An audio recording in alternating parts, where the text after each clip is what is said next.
What's good, everybody? It's Coach Clarence here, and I hope you had a restful weekend. I did, got a lot of stuff done. So I have a question for you. Do you ever get frustrated with yourself over things you seem to do without thinking, kind of like in a self-conscious level?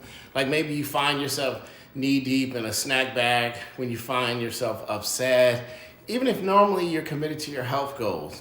Or maybe you drink a glass of wine or two at the end of every workday, but you wish you didn't. These are kind of some examples, or just eating something just totally out of in your subconscious. You pull over and just grab something. Good news, I have some tips for you that can definitely help you when this situation comes up. All right, so make sure you hit that like button and make sure you go to my YouTube page as well, Coach Clarence TV, so that you don't miss any of these tips or tricks that help you get to the next level. And definitely check out the podcast. Every week we put up a new one. Okay. So let's talk about these mindless activities that I mentioned earlier. Here's the good news. There are things that you do without thinking or even, just knowing that you're doing it. They're often learned behaviors. That means you can also unlearn them. But how do you do this? You might be wondering, how do I unlearn a behavior? Well, it has to do with how and why we form the habits in the first place. Habits are simply actions you've repeated over and over in response to a trigger. After a while, they become automatic, okay? We build these triggers up and then a response to them. A trigger can be an emotion, a time of day, or something that happens around you. Maybe you're stressed at work. That's a trigger that leads you to do something. Remember the story of Pavlov's dogs who salivated every time they heard the footsteps of the guy who was coming to feed them? Because even before they saw the food, they knew they were about to be fed. Therefore, they were salivating, right? So now, I'm not saying that we're exactly like Pavlov's dogs, but it's a cool story to illustrate a little how this works. Kind of a little way of showing you how this works. Basically, when you repeat an action over and over and over again, your brain creates a link between the trigger and then the action, and then it makes it stronger over time.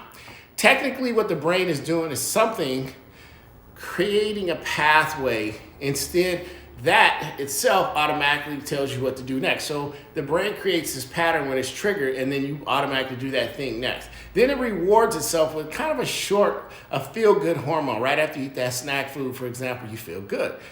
What's that trigger? It's feeling upset. Maybe at some point in the past, you tried to distract yourself from feeling sad or lonely by eating sweets or salty food. I see a lot of women post about what they're eating based on something that's a trigger, right? So, eventually your brain linked the trigger and the action. Your brain loves habits because it gets a hit of feel-good juice every time it uses that pathway it creates. So while you're heading for the snack cupboard, or the wine fridge, your brain is basically running on autopilot. So you're not even thinking. Like I just mentioned earlier, sometimes you just pull into a driveway or go into a store. You're not even thinking about it. You're busy, you're thinking about the future, you're thinking about your to-do list, you're recapping your day in your head, or some other topic that you do or think about during your day, okay? What is your brain not doing? It's not being present in the moment. And that's the key to short-circuiting the loop we've created.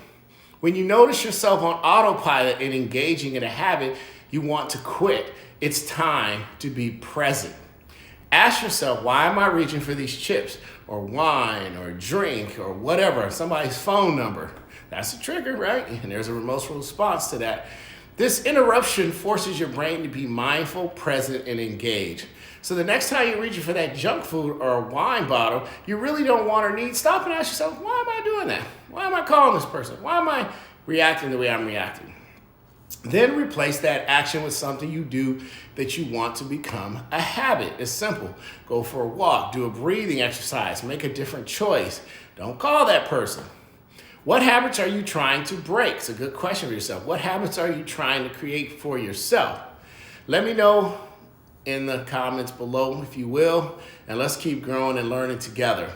Remember, guys, I'm always here to support your success and help you reach your goals. Just reach out anytime, and I'll talk to you guys soon. Hope you're having an amazing week.